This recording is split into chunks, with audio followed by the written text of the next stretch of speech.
افضل ترین وظیفہ. جی ہاں، صحابی رسول حضرت شداد بن اوس رضی اللہ تعالی فرماتے ہیں کہ ہم صحابہ کرام علیہ رضوان اللہ پاک کے آخری نبی رسول ہاشمی صلی اللہ تعالی علیہ وسلم کی خدمت میں حاضر تھے.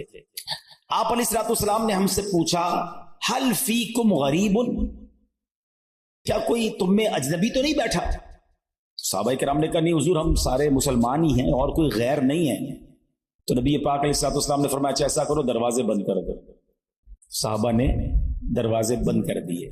اب آپ علیہ الصلوۃ والسلام نے فرمایا ارفعوا ایدیکم وقولوا لا الہ الا اللہ، ہاتھ اوپر اٹھا لو اور لا الہ الا اللہ پڑھنا شروع کر دو. حضرت شداد بن اوس کہتے ہیں ہم سب نے ہاتھ اوپر اٹھائے اور کلمہ پاک پڑھنا شروع کر دیا. کچھ دیر اسی طرح ہم ذکر کرتے رہے، نبی پاک ذکر کرواتے رہے، اور اس کے بعد مالک جنت قاسم نعمت صلی اللہ تعالی علیہ وسلم نے خوشخبری سناتے ہوئے فرمایا ابشروا فإن اللہ قد غفر لکم، تمہیں بشارت ہو کہ بے شک اللہ پاک نے تمہیں بخش دیا ہے.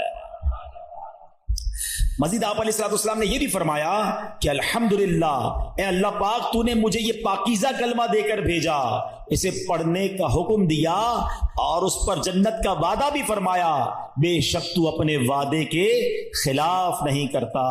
سبحان اللہ. تو کلمہ طیبہ افضل الذکر لا الہ الا اللہ، اس کے کمال کے فضائل ہیں. کیا خوبصورت شعر شاعر لکھتے ہیں نا، حسبی ربی جس نے کہا فیض کے دریا کو پایا، گوہر مقصد ہاتھ آیا، لا الہ الا، کھل جائیں در جنت کے، دوزخ کی سب آگ بجھے، دل سے کوئی ایک بار کہے لا الہ الا اللہ. پڑھو لا الہ الا اللہ، لا الہ الا اللہ. سبحان اللہ. اب میں یہاں ایک مشورہ دوں گا آپ کو. آپ میں سے بہت سارے لوگ رمضان میں انشاءاللہ مدینے جائیں گے، مکے جائیں گے. اللہ آپ کو اور ہم سب کو بار بار حاضری عطا فرمائے. کبھی روضہ رسول پہ جا کر یہ انداز اختیار کیجیے گا، نبی پاک سے عرض کرے نا سلام، اس سے پہلے یہ کہیے کہ حضور میرے ماں باپ آپ پر قربان، فدا کا ابی و امی یا رسول اللہ. یہ صحابہ کا طریقہ تھا. اور پھر صحابہ کرام کا ایک اور انداز دیکھیں کہ نبی پاک کے ذات اقدس میں جب بھی کوئی ایکسٹرا آرڈنری چیز دیکھتے تھے وہ اسے اگنور نہیں کرتے تھے، وہ کوسچن کرتے تھے تاکہ معلومات میں اضافہ ہو، کوئی نئی بات سیکھنے کو مل جائے، کوئی نئی نالج ملے. چہرے پر خوشی ہے تو کہہ رہے حضور میرے ماں باپ آپ پر قربان، آج آپ کے چہرے اقدس پر خوشی کے آثار ہیں.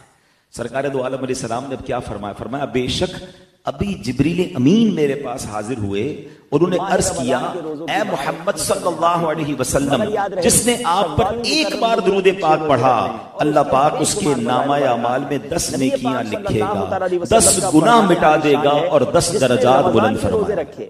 اور پھر دن شوال میں رکھے تو گناہوں سے ایسا نکل گیا جیسے آج ہی ماں کے پیٹ سے پیدا ہوا ہے. ثواب کس کو ملے گا؟ امتی کو ملے گا. گناہ کس کے معاف ہوں گے؟ امتی کے معاف ہوں گے. درجات کس کے بلند ہوں گے؟ امتی کے ہوں گے. اور خوشی کسے ہو رہی ہے؟ ہائے ہائے سمجھیے تو صحیح، نبی پاک کے چہرے پر خوشی کے آثار کیوں ہیں کہ میری امت کا بھلا ہو گیا، میرے غلاموں کے لیے ایسا حکم آ گیا ہے کہ درود ایک پڑھیں گے گناہ 10 معاف ہو جائیں گے، 10 نیکیاں ملیں گی، 10 درجے بلند ہو جائیں گے. سرکار دو عالم علیہ السلام کو ہم غلاموں سے پیار کتنا انعام ہمیں مل رہا. سرکار دو عالم علیہ السلام ایک نیکی لائے امتی کو سوچنا کہ وہ درود پاک پڑھنے میں کہیں کنجوسی تو نہیں کرا، وہ درود پاک پڑھنے میں کوتاہی تو نہیں کر رہا. ہو گئے جو رمضان میں ہم نے روزے رکھیں گے، گناہ معاف کرنا رکھے گا. یہ اتنی کمال کے درود پاک کی فضیلت ہے کہ قیامت کے دن ہم سب کو پتہ ہے کہ نامہ اعمال تولے جائیں گے، اعمال تولے جائیں گے. ہمیں حاصل ہو جائے گا. اور قرآن کا واضح اعلان ہے فَمَن يَعْمَلْ مِثْقَالَ ذَرَّةٍ. عید الفطر کے بعد دوسرے دن ہی سے روزے رکھنا ضروری ہے. چھوٹا سا ذرہ بھی نیکی کی ہوگی وہ دیکھے گا. روزے متفرق یعنی ناغا کر کے رکھے جائیں اور عید کے بعد لگاتار غلط کام کرنے والا رکھیں گے. جب بھی حرج تو گناہ ہی زیادہ عید کے بعد دوسرے دن سے کسی نے 6 رکھ لیے تو بھی ٹھیک ہے، ناغا کر کے رکھے یہ بہتر ہے۔ اگر پورے شوال میں 6 روزے رکھنے ہیں، انشاءاللہ امید ہے کہ آپ سب نیت کر چکے ہوں گے اس بار ہم انشاءاللہ ماہ شوال میں 6 روزے ضرور رکھیں گے۔ اللہ تعالیٰ سے دعا ہے اپنے آپ کو روزے سے بھی پیار عطا فرمائے۔ کسی بھی چیز مدنی کا چینل دیکھتے رہیے، اس طرح کے مدنی پھول لے کر ریکوائرڈ حاضر ہوتے ہوں ہیں۔ گے۔ آپ صلو نے علی کوئی الحبیب پرٹیکولر صلی اللہ تعالی علی پلان محمد سیٹ کرنا ہے، صلی اللہ پہلے علیہ 15 دن مشکل ہوتے ہیں، پہلے 20 دن مشکل ہوتے ہیں، پھر عادت بن جاتی ہے۔ کوئی بری عادت چھوڑنی ہے، کچھ لوگوں کو سگریٹ چھوڑنا ہے، جناب کوئی اور پان وغیرہ چھوڑنا ہے، ایسی بری چیز چھوڑنی ہے، پہلے 15 دن بڑی لڑائی لڑنی پڑتی ہے اپنے آپ سے، پھر بندہ سیٹ ہو جاتا ہے۔ لوگ اپنے جم کی چیزوں کو، ورزش کی چیزوں کو بھی 15-20 ڈیز، میکسیمم 30 ڈیز ریکوائرڈ، پھر چیزیں سسٹم میں آ جاتی ہیں۔ اگر اسی رمضان کو ہم سمجھیں تو یہ 30 دن ہمیں دیے ہیں کہ اچھی عادتیں اپنا لو، بری عادتیں نکال دو۔ شیطان بند ہے نا۔ آپ اس مہینے میں اگر 5 وقت نماز کے عادی 30 ڈیز کے لیے بن سکتے ہیں تو پھر آپ ساری زندگی نماز پڑھ سکتے ہیں۔ آپ تہجد کی عادت پیدا کر لیں، پوری زندگی تہجد آپ کو مل جائے، کیونکہ 30 ڈیز کی بیوٹیفل پریکٹس ہے۔ اسی طرح جو بری عادتیں ان کو چھوڑیں تو انشاءاللہ ماہ رمضان کے بعد بھی ان چیزوں کو ہم نے کیری کرنا ہے۔ اللہ مجھے بھی آپ کو بھی کثرت سے درود پاک پڑھنے کی توفیق نصیب فرمائے۔ محبت کے ساتھ بآواز بلند درود پاک پڑھ لیں۔ صلو علی الحبیب صلی اللہ تعالی علی محمد صلی اللہ علیہ وسلم۔ آج میں نے ایک بڑی کمال کی حدیث ہے، very short and very sweet حدیث، یہ حدیث ہے مسلم شریف میں، اور اس کے راوی ہیں حضرت تمیم بن اوس داری رضی اللہ عنہ۔ یہ کمال کے صحابی ہیں، یہ 9 ہجری میں ایمان قبول کر کے دائرہ اسلام میں داخل ہوئے، بڑے عبادت گزار تھے۔ ان کو تہجد سے اتنا پیار تھا کہ ایک رات آپ تہجد ادا نہ کر سکے، اور اس کفارے میں پورا سال نہیں سوئے، کہ سویا تو تہجد چلی گئی نا، آنکھ نہیں کھلی، پورا سال رات جاگتے رہے، ساری رات عبادت کرتے، اور کئی راتیں ایسی گزری کہ ایک ایک رکعت میں پورا قرآن ختم کیا۔ اپنے آپ کو گویا اس کی سزا دی، حالانکہ تہجد پڑھنا فرض نہیں، مگر ان کو تہجد سے پیار ایسا تھا۔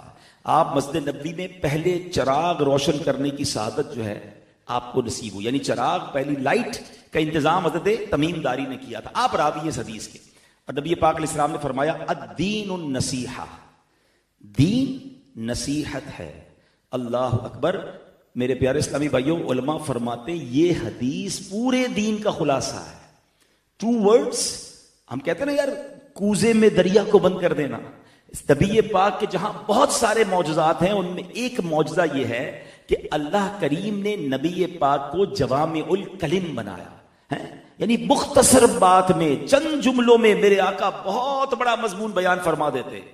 سیدی اعلیٰ حضرت امام اہل سنت لکھتے ہیں نا کہ میں نثار تیرے کلام پر، ملی یوں تو کس کو زبان نہیں۔ حضور زبان والے بڑے آئے، مگر حضور آپ کے کلام کی شان کیا ہے کہ میں نثار تیرے کلام پر، ملی یوں تو کس کو زبان نہیں۔ وہ سخن ہے جس میں سخن نہ ہو، وہ بیان ہے جس کا بیان نہیں۔ آقا تیرے آگے یوں ہیں دبے لچے فصحاء عرب کے بڑے بڑے۔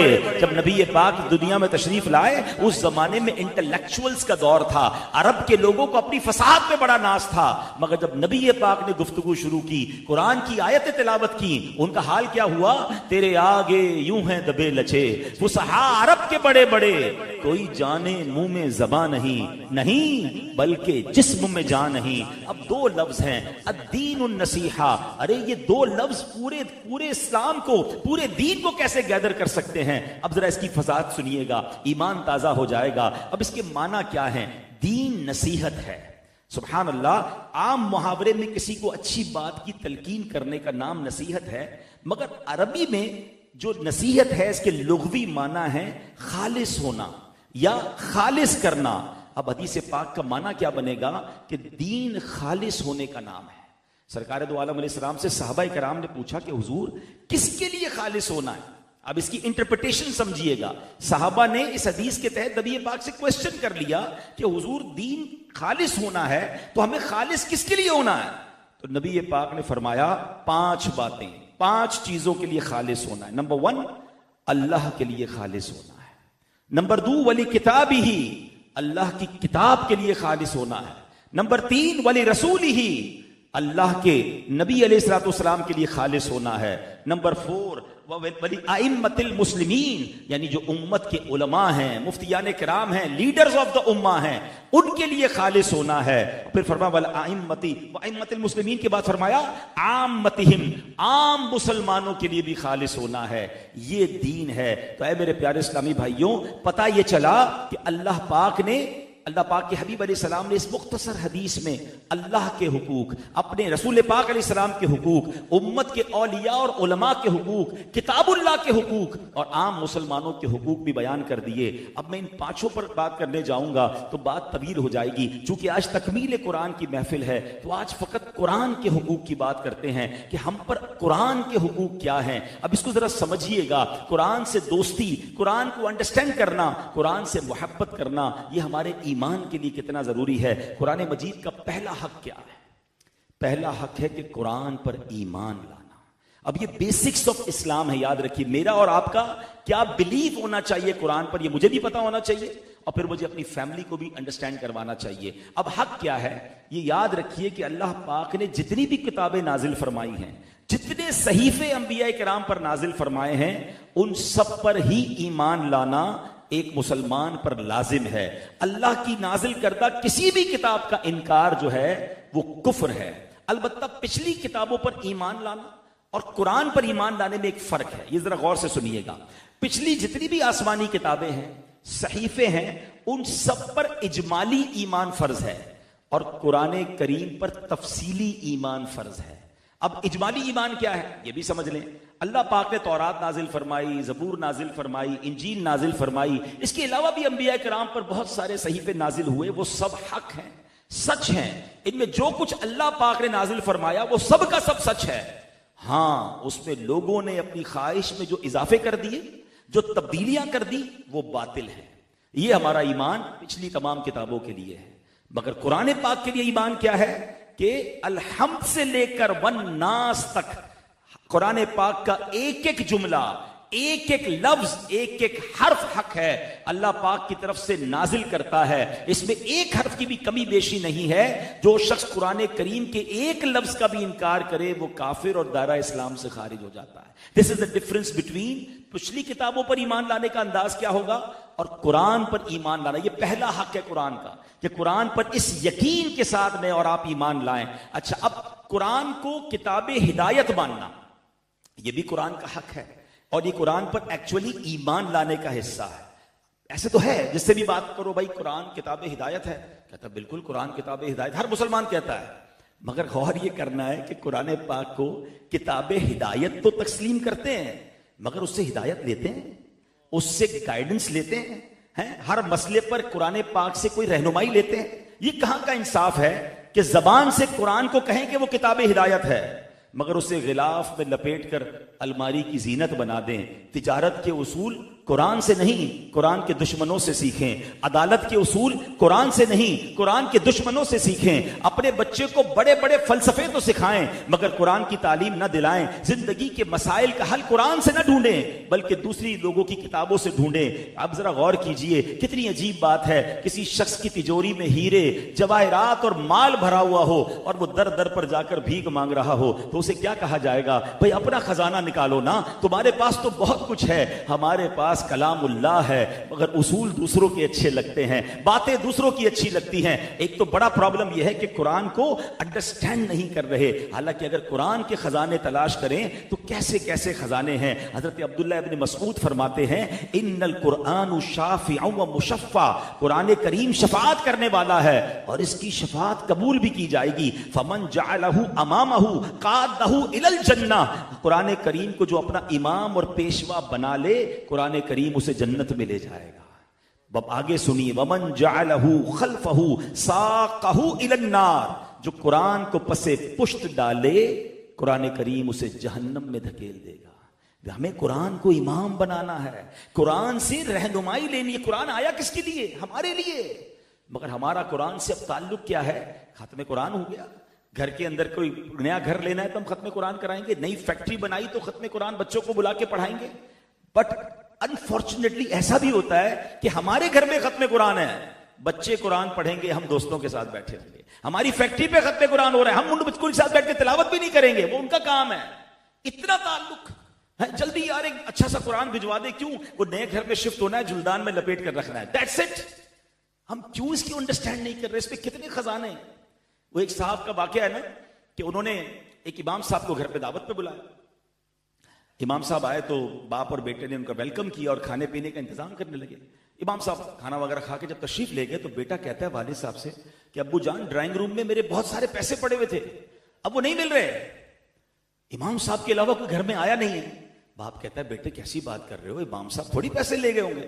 مگر وہ بیٹا تھا، اس کو بڑا افسوس ہوا میرے پیسے کہاں چلے گئے. کچھ عرصے بعد، ایک آدھ سال بعد، امام صاحب کو پھر دعوت پہ بلایا، اسی ڈرائنگ روم میں بٹھایا. والد پھر کھانا لینے گیا تو بیٹے نے ڈرتے ڈرتے امام صاحب سے پوچھا، امام صاحب ناراض نہیں ہوئیے گا، ایک بات کرنی تھی، پچھلی بار آپ آئے تھے نا، میرے کافی سارے پیسے یہیں پڑے ہوئے تھے، وہ آپ کو ملے تو نہیں؟ تو امام صاحب رونے لگے. تو اب وہ کہتے نہیں میں آپ کو کچھ بھی نہیں کہہ رہا، میں آپ کو کلیم نہیں کر رہا، میں صرف سوال کر رہا ہوں، میں نے آپ پر الزام نہیں لگایا. امام صاحب کہتے ہیں میں یہ نہیں کہہ رہا کہ تم نے مجھے چور کہا. بیٹا یہ سامنے قرآن پاک پڑھا ہے، ذرا اس کو لے کر آؤ. اس بچے نے قرآن اٹھایا کہ اس کو کھولو. انہوں نے جیسے جلدان کھولا تو وہ پیسے اس کے اندر پڑے تھے. امام صاحب نے کہا کہ جب آپ کھانے کا انتظام کرنے گئے نا، پیسے بکھرے ہوئے تھے، میں نے سوچا قرآن میں رکھ دوں، آپ روزانہ تلاوت کرتے ہوں گے، آپ کو صبح مل جائیں گے. افسوس یہ ہو رہا ہے کہ میں 1 سال بعد آیا ہوں، آپ کے گھر میں 1 سال بھی قرآن نہیں کھلا ہے. Actually this is over interaction with Quran. اتنی دوری ہو گئی ہے ہماری قرآن. قرآن کا حق ہے کہ اس پر ایمان لائیں، اس سے ہدایت لیں. بھائی ہدایت تو جب لیں گے جب پڑھیں گے، جب انڈرسٹینڈ کریں گے. یہ حال ہے ہمارا. کیسے کیسے خزانے، کیسی کیسی چیزیں قرآن میں موجود ہیں. ایسا ہی ایک واقعہ ایک خاتون کے ساتھ ہوا، اس کو ریلیٹ کرتا ہوں قرآن سے. وہ خاتون بڑی غریب تھی، بیمار تھی، بزرگ تھی. کسی نے مشورہ دیا بیٹے کو ابراڈ بھیج دو، اچھے پیسے کمائے گا، تمہارا بھی علاج ہو جائے گا، گھر بھی بن جائے گا. بڑی جمع پونجی کر کے بیٹے کو سفر کروا دیا. بڑے پیار کرتی تھی، ماں کا اکلوتا بیٹا تھا. ہر مہینے وہ بیٹا ایک لیٹر لکھتا ماں کو جیسے لیٹر آتا ماں خوش ہو جاتی، سبحان اللہ میرے بیٹے کا ولایت سے خط آیا. چومتی، پڑھنا تو آتا نہیں تھا، اس کو ڈرا میں رکھ دیتی، دراز میں رکھ دیتی. 1 مہینہ 2 مہینہ 6 مہینے، ہر مہینے لیٹر آتا، ہر مہینے چومتی، دراز میں رکھتی. بیمار ماں تھی، علاج ہوا نہیں، کچھ عرصے بعد چل بسی. پڑوسیوں نے آ کے گھر کی صفائی کی، دراز کھولا تو بہت سارے انویلپس کھولے تو ہر انویلپ میں ایک منی آرڈر تھا. وہ بیٹا ہر مہینے ماں کو ڈرافٹ کے ذریعے پیسے بھیجتا تھا. ماں پڑھی لکھی نہیں تھی، اسے پتہ ہی نہیں تھا یہ پیسے تھے. وہ وڈرا کروا لیتی تو علاج بھی ہو جاتا، شاید گھر بھی بن جاتا. وہ ماں چل بسی. یہ واقعہ تو اس دکھیاری ماں کا ہے. مگر سچ بتاؤ ہم قرآن کے ساتھ کیا کر رہے ہیں؟ قرآن لیتے ہیں، چومتے ہیں، رکھ دیتے ہیں. اس کے اندر کتنے خزانے، کتنی شفا، کتنی برکتیں، کتنی guide lines. We have no time to learn قرآن. قرآن کا حق ہے کہ اس پر ایمان لائیں اور اس سے ہدایت لیں. اب جو قرآن سے دشمنی کرتا ہے، قرآن کو جھٹلاتا ہے، اس کا کیا حال ہوتا ہے؟ ایک ایسا خطرناک شخص اس امت میں گزرا ہے. خلافت بنو امیہ کا ایک بادشاہ تھا، ولید بن یزید. انتہائی سرکش اور بے باک تھا. حدیث پاک میں ارشاد ہوا میری امت میں ولید نام کا ایک شخص ہوگا، میرے آقا نے پہلے ہی بتا دیا تھا، جو کہ فرعون سے زیادہ سرکش ہوگا. اس بدبخت کا حال یہ تھا کہ قرآن پاک سے اس نے فال نکالا. حالانکہ قرآن سے فال نکالنا جائز نہیں ہے، مگر اس کی دیکھیں کیسی اس کو، یعنی ایک طرح سے الارمنگ سچویشن ہوئی کہ قرآن کھول کر جو فال نکالا نا، وہ آیت کون سی اس کے سامنے آئی؟ خواب کل جبار عنید. یعنی اسی کو قرآن پاک جو ہے وہ سمجھا رہا ہے. ترجمہ کیا ہے؟ ہر سرکش ہٹ دھرم نامراد. ہونا تو چاہیے، ڈر جاتا، توبہ کرتا کہ قرآن مجھے سمجھا رہا ہے ڈائریکٹلی. جو قرآن پڑھتے ہیں نا ان کو تجربہ ہوگا کہ کبھی کبھی آپ کوئی مسئلے میں الجھے ہوتے ہیں، کبھی کسی سوال کا جواب تلاش کرنا ہوتا ہے، اور اگر آپ قرآن ترجمے سے پڑھ رہے ہوں، تفسیر سے پڑھ رہے ہوں، آپ کے سامنے وہ مسئلہ آ جاتا ہے، آپ کے سامنے وہ آیت آ جاتی ہے، گویا آپ کو گائیڈ کیا جا رہا ہے قرآن سے. قرآن سے دوستی کریں، واللہ قرآن آپ کو جواب دیتا ہے. اس بدبخت کو قرآن نے ٹونٹ کیا، سمجھایا، لیکن اس نے قرآن سے دشمنی کیا کی کہ تم مجھے سمجھا رہے ہو، تم کہہ رہے ہو کہ سرکش اور ہٹ دھرم نامراد ہوا. ہاں میں ہوں سرکش. معاذ اللہ اس نے قرآن کو آگ لگا دی. اور کہتا کیا ہے کہ قیامت کے دن جب اللہ کے سامنے جانا، قرآن کو کہتا ہے تو کہہ دینا اللہ سے کہ ولید نے میرے ساتھ ایسا سلوک کیا. تاریخ کے واقعات میں یہ واقعہ موجود ہے. اس گستاخی کے کچھ ہی دن بعد اس کے سر کو کاٹ کر اسی کے محل میں لٹکا دیا گیا. اسی کے رشتہ داروں نے اسے مار دیا. تو یاد رکھیے میرے پیارے اسلامی بھائیوں، قرآن کی دوستی عروج دلاتی ہے. اور آج دیکھیں ہم یہ گستاخی تو کوئی نہیں کرتا، مگر ایک انڈیلیبریٹلی گستاخی کہہ لیں، انڈیلیبریٹلی نافرمانی کیا ہوتی ہے کہ کسی کے سامنے قرآن کا حکم پیش کرو نا تو کہتا ہے یار یہ تو بڑا مشکل ہے، یہ تو مولویوں نے دین مشکل بنا دیا ہے، یار یہ اسلامی حکم مجھے سمجھ نہیں آیا. یعنی اب یہ دور آ گیا ہے کہ مسلمان کو جب قرآن کی بات کریں گے اور اس کی سمجھ میں نہیں آ رہا تو اس کے اگینسٹ بات کرے گا. میرا اور آپ کا کام ماننا ہے، میری عقل میں آئے یا نہ آئے، میرے مزاج کے مطابق ہو یا نہ ہو. یہ پرابلم ہوتا جا رہا ہے کہ آج کل لوگ مسلمان ہونے پر شرمندہ ہیں. ایسی محفل میں بیٹھتے ہیں، کہتے ہیں یار سارے ایسے لوگ تھے کھڑے ہو کے نماز پڑھنے میں شرم آ رہی تھی، ایسے لوگ بیٹھے تھے کہ سنت کے مطابق کھانے میں شرم آتی ہے، ایسی محفل میں جاتا ہوں جہاں غلط کام مجبوراً کرنا پڑتا ہے. ارے بھائی کیا کریں، گیدرنگ ہی ایسی ہوتی ہے. ولا حول ولا قوت الا باللہ. یعنی آج مسلمان ہونے پر شرمندہ کیسے ہو سکتا ہے؟ میری غیرت ایمانی کا تقاضا ہے کہ میں کسی بھی دنیا میں خطے میں جاؤں میں اپنے اسلام پر، اپنے ایمان پر، اپنے قرآن پر شرمندہ نہ ہوں. اگر کسی کو برا لگتا ہے تو لگے. ارے آج دنیا میں ہم دیکھ رہے ہیں بڑے بڑے جناب عہدوں پر، بڑے بڑے بینک کے سربراہان، بلکہ بڑی بڑی انسٹیٹیوٹ کے لوگ جو دوسرے مذہب کے ہیں، نہ ان کو اپنے حلیے پر کوئی شرم آتی ہے، نہ اپنی ایکٹیویٹیز میں وہ شرماتے ہیں. دنیا کے کسی فورم پہ جاتے ہیں اپنی شناخت کے ساتھ جاتے ہیں، مگر مسلمان ہے جو جہاں جاتا ہے اپنے رنگ کو بدل دیتا ہے، اپنے انداز کو بدل دیتا ہے. نہیں میرے پیارے اسلامی بھائیوں، قرآن سے رہنمائی لیں، قرآن سے دوستی کر لیں اور قرآن کے احکام پر عمل کریں. اب دوسرا حق قرآن کا کیا ہے؟ قرآن کی محبت اور قرآن کی تعظیم کرنا، دل سے محبت کرنا. سبحان اللہ. یاد رکھیے قرآن سے محبت کرنا یہ سنت مصطفیٰ ہے. نبی پاک علیہ السلام قرآن سے کتنی محبت فرماتے تھے. ایک روز نبی پاک علیہ السلام اپنے گھر تشریف لائے. کسی نے بتایا کہ حضور ایک شخص باہر، گھر کے باہر بہت خوبصورت انداز میں تلاوت قرآن کر رہا ہے. سرکار دو عالم کون ہے؟ جن کے سینے پر قرآن نازل ہوا ہے. ارے ان سے اچھا قرآن کون پڑھ سکتا ہے؟ مگر محبت کا عالم کیا ہے؟ نبی پاک اپنے گھر سے باہر جاتے ہیں اور دیر تک اس شخص کے پاس کھڑے ہو کر تلاوت قرآن سن رہے ہیں. سبحان اللہ. یہ کون شخص تھا؟ یہ ایک غلام تھا، ابو حذیفہ کے غلام سالم ان کا نام تھا. اور نبی پاک نے اس کے لیے الفاظ کیسے استعمال کیے؟ تمام تعریفیں اللہ پاک کے لیے ہیں جس نے میری امت میں ایسا شخص پیدا فرمایا. نبی پاک اس کی تلاوت سن کر فرما رہے، فخر فرما رہے. اللہ اکبر. یہ کیسی قرآن سے محبت ہے. ایک مرتبہ نبی پاک کی بارگاہ میں حضرت ابوبکر صدیق، حضرت عمر فاروق دونوں ساتھ ہیں، اور نبی پاک حضرت عبداللہ ابن مسعود کے پاس تشریف لے گئے. اور حضرت عبداللہ ابن مسعود اس وقت قرآن پاک کی تلاوت کر رہے تھے. نبی پاک کافی دیر تک کھڑے رہے، حضرت عبداللہ ابن مسعود کی تلاوت سنتے رہے.